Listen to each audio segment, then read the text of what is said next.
It's been nearly 2 years since the Syrian tyrant Bashar al-Assad attacked his own people with sarin gas, crossing President Obama's so-called red line. At the time, President Obama grudgingly called for airstrikes against Assad, but hesitated at the moment of decision.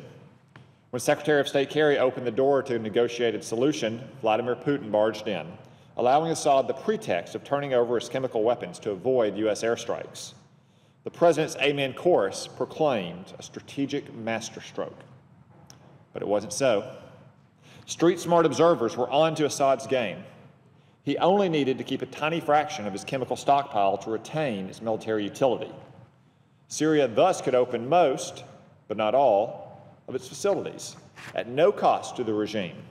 In fact, because most of Syria's chemical agents were old, potentially unreliable, and yet still dangerous, the regime actually benefited by getting the West to pay for the removal of the old stockpiles. And where are we now? Exactly where a few of my colleagues and I warned that we would be. News reports just this week indicate that the Organization for the Prohibition of Chemical Weapons has discovered new evidence of sarin gas and VX nerve agent 9 months after the organization declared Syria had disposed of all its chemical weapons. In the meantime, Assad has simply shifted to chlorine gas for chemical attacks against his own people, which is also prohibited by the Chemical Weapons Convention, even though Syria signed that convention as part of President Obama's deal in 2013. I'm appalled by these reports the Syrian regime has retained stocks of chemical weapons, but I can't say that I am surprised. Anyone with eyes to see knew the message President Obama had sent. When he flinched in 2013 in the face of Assad's brazen and brutal use of sarin gas in civilians, it only emboldened Assad to continue testing U.S. resolve. Of course, the fallout goes far beyond Syria. The failure to enforce the U.S. red line against the use of chemical weapons in Syria has severely damaged U.S. credibility around the world. I hear this message from leaders of countries not just in the region, but across the globe. The message sounds most loudly with Iran, where the Ayatollahs continue their headlong pursuit of nuclear weapons capability with impunity. Regrettably, then, we are reaping the bitter fruits of President Obama's weakness in 2013.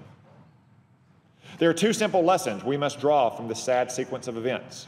First, our country's word on the international stage must be good, and it must be credible.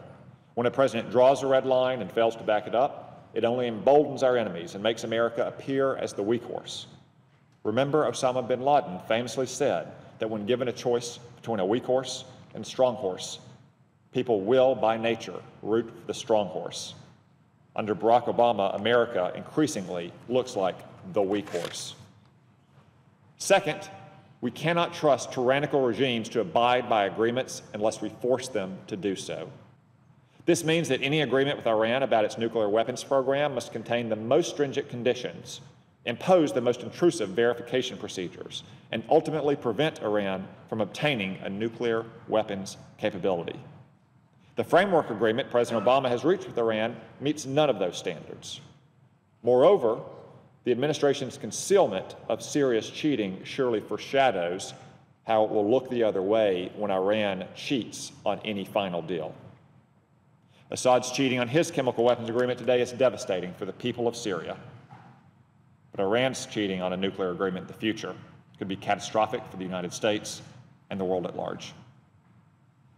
Mr. President, I note the absence of a quorum.